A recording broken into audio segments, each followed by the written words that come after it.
Olá, boa noite, seja bem-vindo ao Jornal 10, seguem as manchetes. José Manuel Pinto Monteiro foi absolvido pelo Tribunal da Praia. Relatório do Banco Mundial: melhorar as condições das pessoas e dos negócios nas cidades de África é essencial para o crescimento. Cabo Verde participa em conferência sobre desenvolvimento económico e erradicação da pobreza. Guiné-Bissau: Guterres está profundamente preocupado com a crise política. Estado brasileiro do Espírito Santo acusa 700 polícias pelo crime de revolta. República Democrática do Congo precisa de ajuda humanitária de 2,1 mil milhões. Vamos ao desenvolvimento.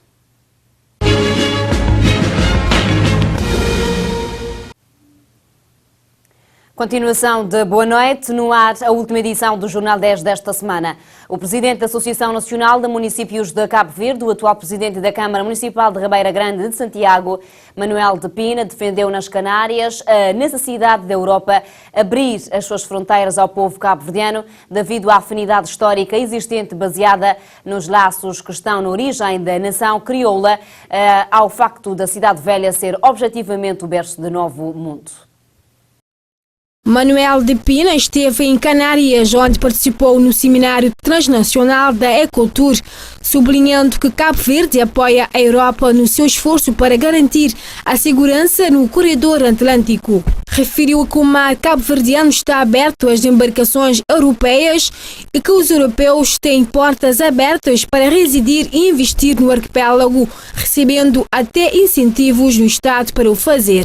Reconheceu o grande apoio que a União Europeia tem dado a Cabo Verde, mas considerou que melhor apoio haveria se ela abrisse as fronteiras aos 500 mil habitantes do arquipélago, que em termos de quantidade mal chegam à maioria das cidades europeias. Durante o seminário de Teguise, ficou pela primeira vez definido que a Ecotour, financiada pela União Europeia, poderá atingir financeiramente também Cabo Verde e Senegal e Mauritânia, uma vez que normalmente o FIDER não financia projetos fora da Europa. O advogado José Manuel Pinto Monteiro foi hoje absolvido pelo Tribunal da Praia das acusações de que tinha desobedecido às autoridades, com provas de que o mesmo não desobedeceu ordens de um agente da Polícia Nacional, mas sim foi agredido brutalmente por um dos agentes da mesma instituição. No julgamento final de José Manuel Pinto Monteiro, o advogado foi absolvido pelo Tribunal da Praia. Segundo afirma o seu advogado Hélio Sanches, o arguido não cometeu nenhum crime de desobediência, mas sim agredido pelo agente da Polícia Nacional, Danilson. A sentença é aquela que nós estávamos à espera, é a absolvição do nosso constituinte. O juiz foi claro na sua sentença. O Dr. Pinto Monteiro não cometeu nenhum crime de desobediência e, portanto, ele foi agredido pelo agente Danilson e, consequentemente, esperemos que agora as autoridades competentes tirem as devidas eleições. Sanches avança que o agente já tinha agredido um recluso dentro da própria cela, destacando que o mesmo não tem condições para exercer a função de polícia, cabendo às autoridades tomar as medidas sobre este caso. Que de facto não cometeu este crime e agora caberá às autoridades, como já disse, tirar as devidas eleições. Este agente que agrediu o Dr. Pinto Monteiro já tinha agredido um outro recluso dentro da própria cela, com golpes de navalha, portanto é um agente que não tem condições de exercer a função da polícia, porque a polícia no Estado de Direito Democrático deve proteger os cidadãos, não deve agredir os cidadãos e está, portanto, distrito ao cumprimento da lei. Este agente não cumpriu a lei e, portanto, esperemos que se tomem as devidas medidas para que efetivamente ele não venha a cometer a infração que cometeu. Sobre a agressão do agente a Pinto Monteiro, o advogado garante que as provas são claras. Ficaram claras e foram exibidas durante a audiência de julgamento. Como viu, foram exibidas as imagens do aeroporto e ficou claro que ele agrediu brutalmente e gratuitamente o Dr. Pinto Monteiro. Depois das provas e da absolvição do advogado José Manuel Pinto Monteiro, exerce ver como a lei irá proceder sobre os atos do agente autor da agressão. O relatório do Banco Mundial, divulgado hoje, diz que as cidades de África estão a crescer em população, somando às cidades a área de outra Nigéria até 2025, pelo que tem um papel fundamental a desempenhar no crescimento económico dos seus países. Melhorar as condições para as pessoas de negócios nas cidades africanas através de um investimento agressivo em infraestruturas e da reforma dos mercados fundiários é a chave para se acelerar o crescimento econômico, criar empregos e aumentar a competitividade das cidades. O vice-presidente para a África do Banco Mundial afirmou que o continente precisa de mais cidades acessíveis, conectadas e aprazíveis. Realçou ainda que aumentar os eventos econômicos e sociais da urbanização será fundamental, uma vez que cidades desenvolvidas com mais rigor podem transformar as economias africanas. O relatório observa que a urbanização em África está a processar-se com rendimentos inferiores a de outras regiões em desenvolvimento que gozam de níveis de urbanização idênticos. Perante a falta de investimento de capital, o relatório frisa que os investimentos em infraestruturas nas cidades africanas e em estruturas industriais e comerciais não acompanharam o ritmo de concentração da população, nem tampouco os investimentos em habitação formal e econômica. De acordo com o relatório, a chave para que as cidades africanas se libertem da armadilha do baixo desenvolvimento será colocá-las no rumo da densidade física e econômica, conectando-as para uma maior eficiência e aumentando as expectativas em relação ao futuro. Cabo Verde estará presente numa conferência internacional sobre desenvolvimento económico e erradicação da pobreza, que será representado pelo Ministro da Agricultura e Ambiente, Gilberto Silva. Este fará uma apresentação enquadrada no painel dos Ministros de Estado da Agricultura dos países da CPLP no dia 13 de fevereiro.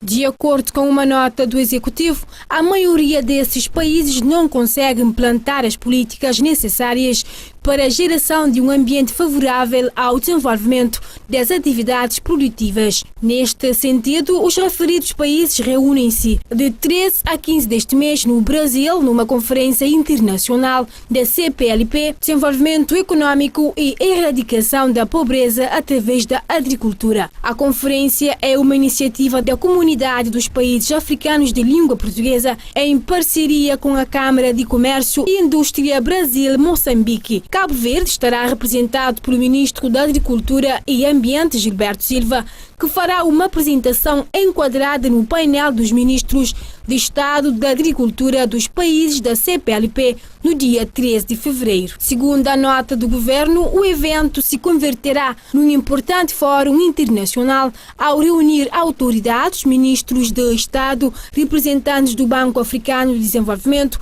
instituições humanitárias e técnicos especializados em agriculturas. O evento acontece no Brasil e conta ainda com o apoio do governo brasileiro, dos países afiliados à CPLP, da Fundação das Nações Unidas para a Alimentação e Agricultura, do governo de Minas Gerais e de entidades públicas e privadas.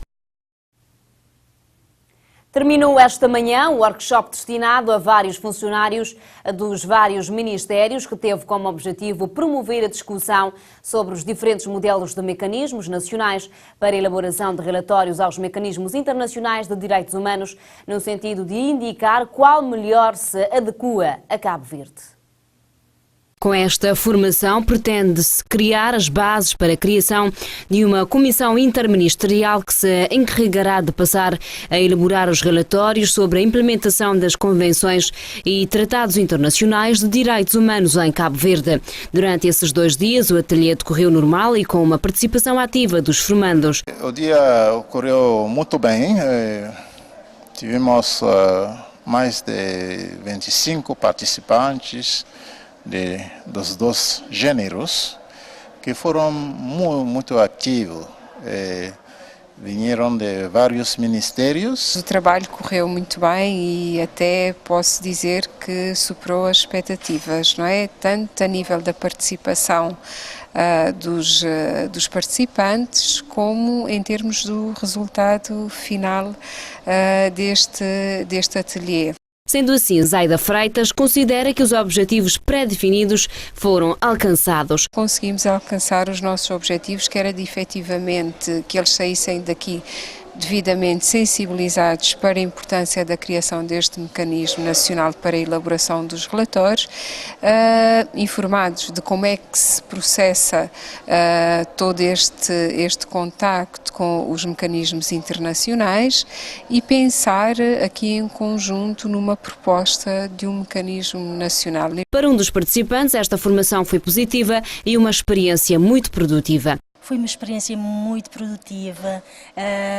Esses 2 dias, 1 dia e meio mais ou menos de formação, foram momentos de muita reflexão, de muita discussão, tanto no grande grupo como em grupos de trabalho. Eu acho que sim, eu acho que foi muito produtivo e que valeu a pena.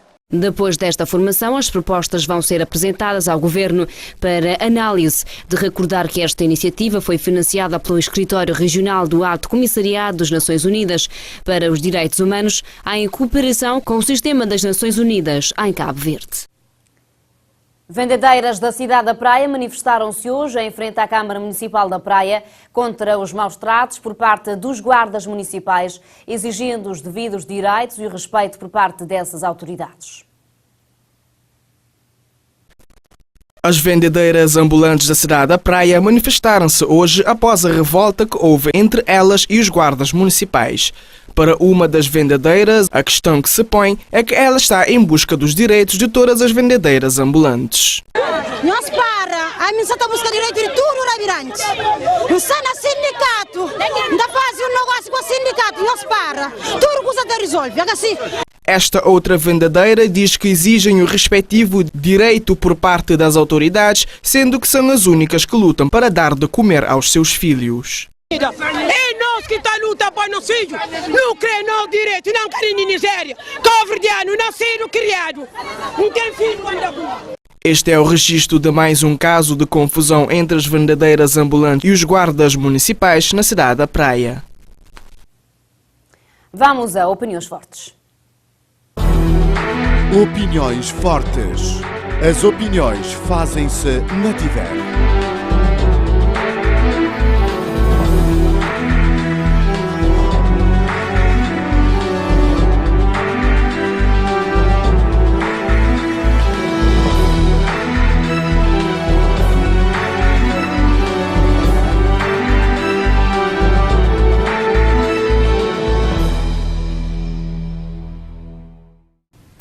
Olá, sou o Carlos Monteiro, estou aqui de volta na sua companhia nesta sexta-feira, 10 de fevereiro. Para hoje resolvi vir falar um pouco do programa de governação do atual governo, mais concretamente no setor energético, ouvidos que está o atípico ano eleitoral, sendo, portanto, momento de olharmos um pouco para a operacionalização das várias políticas propostas, onde destaco neste programa de hoje o importante setor energético.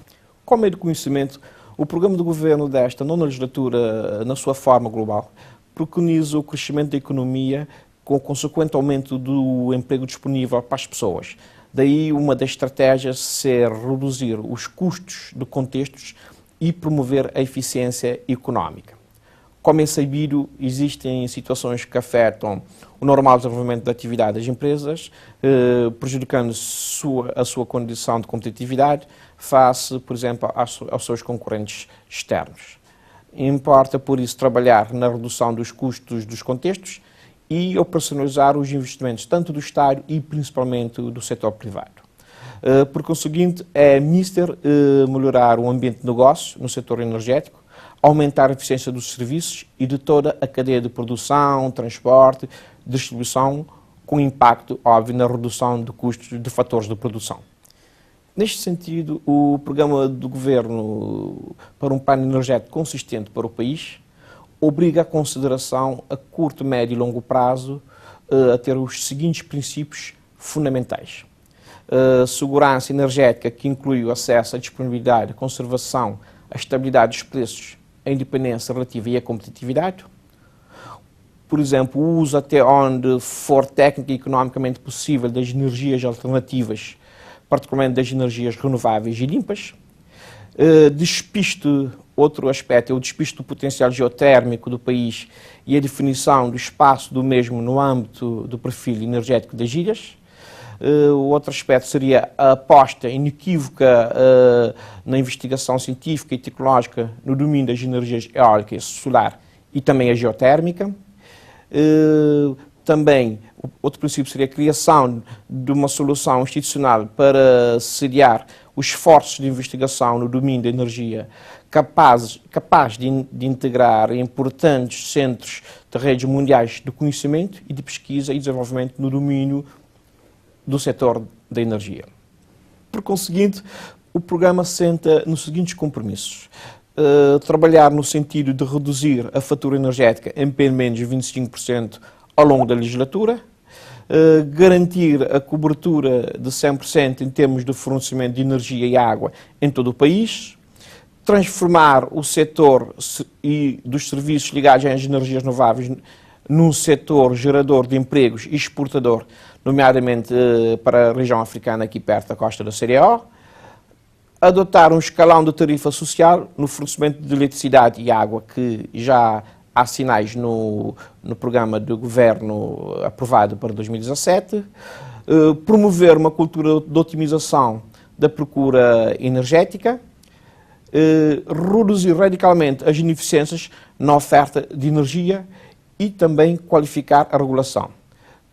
Porém, também outro aspecto deverá ser implementar uma burocracia zero no concernente a este importante setor de competitividade, o setor das energias. Por outro lado, sendo Cabo Verde ainda um país extremamente dependente das energias fósseis, com o agravante de serem importadas, naturalmente este governo optou por uma estratégia para as energias renováveis, sendo que o país deve beneficiar das excelentes potencialidades que possui nos domínios da eólica e do solar. Sendo assim, os investimentos deverão ser atempados em projetos de produção financeiramente sustentáveis, por exemplo, que passariam por aposta na eólica em larga escala até o limite máximo da taxa de penetração, investir no curto prazo na solar fotovoltaica a nível de projetos de pequena e média escala, exemplos, por exemplo, em zonas remotas, explorações agrícolas ou iluminação pública. Um outro aspecto seria incentivar o uso do solar térmico em hotéis e edifícios públicos ou escolas públicas ou privadas, e também incentivar a utilização de sistemas híbridos, ou seja, utilizar o diesel, a eólica e o solar em conjunto na produção da água desalinizada, que é muito necessária no país. E é neste contexto que queria introduzir a instituição CERMI, Centro para as Energias Renováveis e Manutenção Industrial de Cabo Verde, que é uma entidade pública empresarial, uma EPE, portanto, que assume como visão e ambição ser um centro de referência no domínio das energias renováveis e da manutenção industrial a nível nacional da CDO e dos PALOPs, nomeadamente nos domínios da formação, da certificação de equipamentos e de profissionais, nos domínios da incubação de empresa e da investigação e desenvolvimento, etc. Portanto, a CERMI abrange um projeto que foi financiado pela cooperação do Luxemburgo e oferece espaço de ensino, de investigação aplicada e experimentação. Tem 7 oficinas de formação, espaços de restauração, centro de recursos para incubar empresa, e pode acolher em simultâneo mais ou menos 300 formandos. É uma empresa do setor empresarial do Estado de Cabo Verde e deve funcionar como o braço armado e operacional do governo no que tange ao setor energético. Ou seja, a CERMI está para as energias, fazendo analogia tal qual a NOSI está, por exemplo, para as TICs.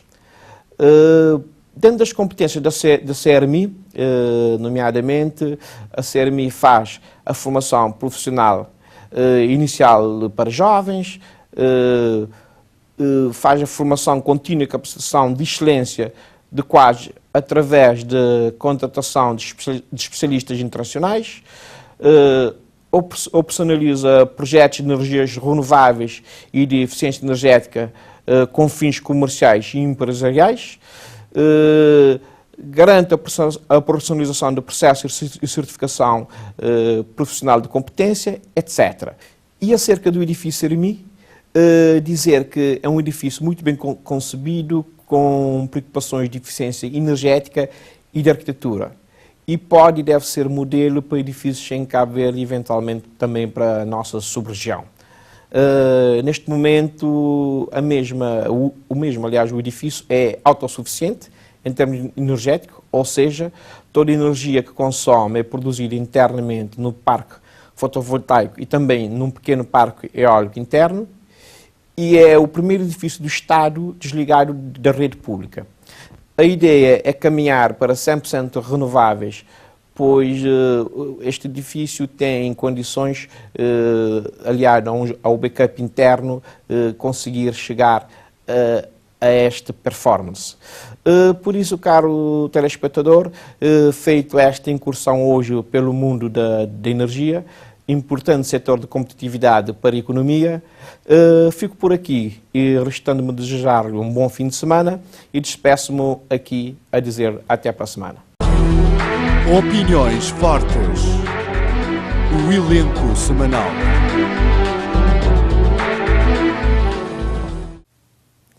Vamos ao redor do continente africano saber das principais manchetes de África.